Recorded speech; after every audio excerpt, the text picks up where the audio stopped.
There's 2 million credits up for grabs in this latest online time trial on Gran Turismo 7 at this legendary circuit. In this video, we'll show you exactly how to do it.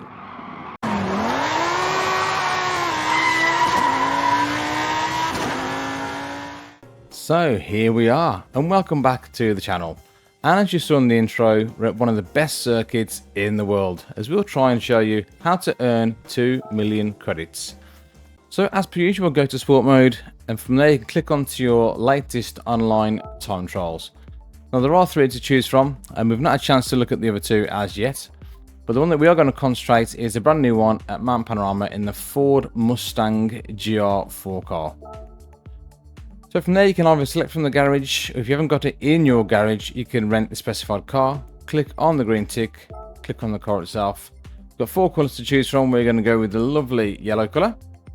When you're ready, click on the colour you want, press OK, and away we go. So to earn yourself your 2 million credits, you will need to beat a lap time of 2 minutes 17.684. To earn yourself 1 million credits, you'll need to beat a lap time of 2 minutes 20.357. And to earn yourself 250 grand, you'll need to beat a lap time of 227.041. And as we look at assists, we're running no traction control on this car, counter steer we have off, and ABS we ran on weak for this challenge. So without further ado, let's get into the lap itself, as we'll break down all the braking references and turning points as we take you around this legendary circuit. So the first braking point we're going to come to, it's in between the 100 and the 50 board. We're looking at that first little man on the right hand side as a bit of a point of reference when he comes into view. You definitely want to be braking before this lamppost. If you brake at this lamppost, you're braking way too late and you ruin your exit onto this straight. So we hit the brakes, we're going to come down to second gear. As you turn and release those brakes, we're going to change into third to get extra traction. This car is a little bit sketchy on acceleration. So unlike most GR4 cars, this one you do have to kind of feed the throttle in nice and smooth. So coming down the long straight, fast forward that a little bit. As we come to this right hander, it's uphill section now, and we're looking kind of where the grass meets the tarmac, just before the 50 board on the left hand side. We're braking at that point. For this one, you can really kind of throw the car. When you come down to third gear, you can release those brakes, and as it's uphill, you get nice traction in this corner. You can run as wide as you can. Just be careful not to touch any barrier. If you touch any barrier on the circuit, your lap will be invalidated. Let's come across the left hand side. As you see the tree on the left hand side there, as we get level with that tree, you want to be hitting the brakes, and you want to try and stay as far right as possible and try and brake in a straight line. Which if we don't get the ideal line to there, run a little bit tight, accelerate in third gear and try and get on the throttle as early as you can. Now, that's very important because this whole section now is absolutely flat out, and you can see we don't get the best exit. The ghost there driving away ever so slightly, but all the section absolutely flat out. Changing to fifth gear, we're not lifting at all. Bit of the curb helps you rotate around that corner.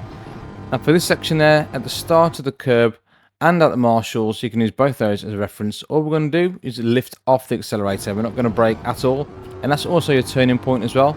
We're going to get as close to this barrier on the left hand side, but try not to run too wide on the right because you will get dirty tyres as well. Now for this one, as we come to the bridge, you're going to little tap off the brake just to make sure we get that nose pointed in the right direction. Use a lot of curb on the left, and you can see we don't get the ideal line again. We run a little bit deep into that corner. We're going to change into third gear, and just at the edge of this curbing on the right side, that's when we're going to change into third, and also throwing the car to the left hand side. Be careful again on the accelerator. If you get on too early, the back end will come right round, coming down that downhill section. Difficult one to get right. As you get level with this sign on the left, all we're doing now is just releasing the accelerator and staying as far right as we can. And at the start of this blue barrier on the right, that's when we're hitting the brakes. Hit the brakes a little bit too late in this one, and you can see as we're turning left, back end comes round, get a bit of a rotation, which is actually not too bad in the end. Be careful on the exit as well, not to clip any of those barriers on the exit. Again, a very important corner to get right, as you've got this massive long straight there where you lose a lot of time if you don't get the best exit out of that corner. Triander, absolutely flat out. For this one, you're going to be braking in between the 150 and the 100 board, and we're looking at kind of this red S on the right hand side as a braking reference. We're going to brake in a straight line for as long as we can.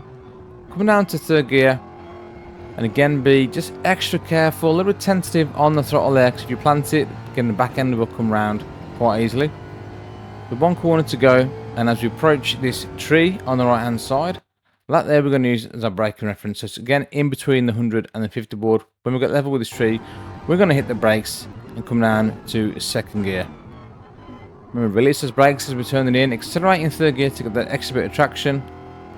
Take all the curb on the exit, and that's the lap of Mount Panorama to come across the line for 2 minutes 14.310. It's an enjoyable time trial this week, and that puts us top 20 in the world, P17 overall. But I think with the best sector times there, it's definitely a 14.0, if not faster. But it's really difficult to nail the whole lap. I was on an absolute flyer coming down the mountain and screwed up the last 2 corners. So yeah, I was pretty fuming with myself for that one. But an enjoyable time trial nonetheless. But let me know what you guys think of this one. Is this one of your favourite tracks? And what do you think of this new time trial with this Gr.4 car? As we show you the chase cam, before we're going to show you the whole lap, if you do like this content, guys, and if it does help you, please leave a like and subscribe to the channel. We're going to show you the chase cam from now. We're going to slow it down for you as we've done a lap before. So this is just a full run through of the lap itself, and from this angle you should be able to see how much of the course we can actually get away with and how much we can take and how much risk that you need to put into this lap to nail this gold. As we come to just before the 50 board, brake in, release the brakes, and accelerator nice and early. At the curb on the left again, scraping the barrier. Be careful again not to touch anything. So approach this left hander now, very important corner. As you can see, you can go a bit further right there to really cut in on this left hand side, because this whole section, like we said before, absolutely flat out in these Gr.4 cars. I think gold is very achievable for this one. The mountain, or the downhill section of the mountain, is probably the trickiest part to get right. But once you nail that and once you get it right, the rest of the track isn't too bad. Even though it can look scary and quite intimidating around here, it's not actually that bad. And it's actually one of my favourite circuits on this game and in the world. And once you do get it right, it's so satisfying. Knowing that you've nailed the lap around here, you can see we don't really quite hook the mountain up. And we do lose a bit of time as we come downhill. But this one, probably the most awkward corner on this circuit. The amount of times we hit the barrier either on the inside or on the outside. But always better to brake a little bit earlier rather than too late on that one. Like I said, it can ruin the whole exit along this massive long straight.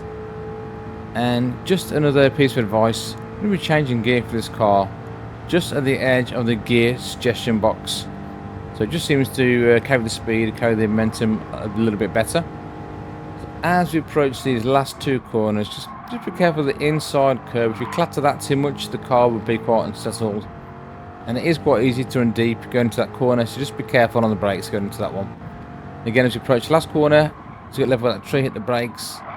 We do hit the curb a little bit there, probably not the most ideal thing to do, but we do get away with it in the end. But there's a lap of the chase cam. So as we leave you with the rest of the replay, let me know how you guys have got on with this one. And I hope this guide has managed to help you if needed. Let me know in the comments what times you guys get in, and in particular if you're struggling with any part of this circuit, and I'll do my best to try and help out if I can. So for now, guys, that's me done. Thanks for watching. Hope you enjoyed the video, enjoy the credits, and I'll see you all on the next one. Laters.